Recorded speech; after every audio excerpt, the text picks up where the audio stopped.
जय श्री राम, जय देवसेना, जय गौ माता। तुम ना कहना भाई बोला किसान घर केन रंजा डेरा पीरापड़ा तुम ना कहना सुरेंद्र किसान घर केन रंजा डेरा पीरापड़ा बोले तुम कहीं चलो ये जगह के गाय मन के क्या नौ तुम कोई जड़े जेन गाय मैंने अच्छा क्या नौ घर लगी सब कर क्या नौ काण कर इनका सीधा नहीं सब सब क्या नौ इच्छा आएगा आम बेपार करवा लगे नहीं हाँ डायरेक्ट हाँ बोले सब केते लेंदा बेपार करछ तो बोले गो माता को नहीं करी बिकुछ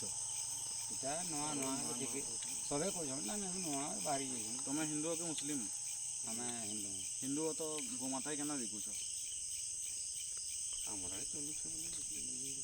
चलू से बोले देख निजर माँ वगैरह गोमाता निजर माँ पर गुरस नहीं देले गोमातार गुरस लोक बचुचन बोले से तुम बिक बोले ठीक है क्या जिनिसटा आउ बोले केते पर नौच हल पाँचटा अच्छे पाँचटा गुटे साढ़े गुटे छटा पाँचटा के कौचे छटा अच्छे आउ पाँचटा अच्छे सेन गुटे अच्छे छटा अच्छे तो बाती छाणिकी बोले तुमको केन दंड देले तुम ठीक ये हो पार काण कर तुम विचार हिसाब से तुमको काण करा चाषी गोटे रोल अच्छे दुईटा नहीं पार्बा से है तुम छटा नौच बोले काण करा तुमको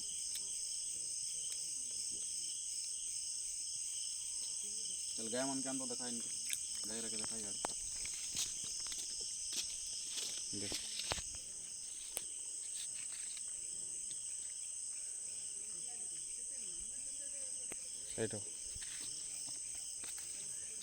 देखो देखो इे देख ये भाई मैंने गोचालन करते से मैंने निजे कहन कि आम बेपार ले नौलु बोलिक अटक रखाई जय श्री राम, जय देवसेना। बामड़ागढ़ गाँव लेपेकानी गोटे पड़ा नाईटा मैंने रखीचन बांधिकिना नबार गोमाता मन के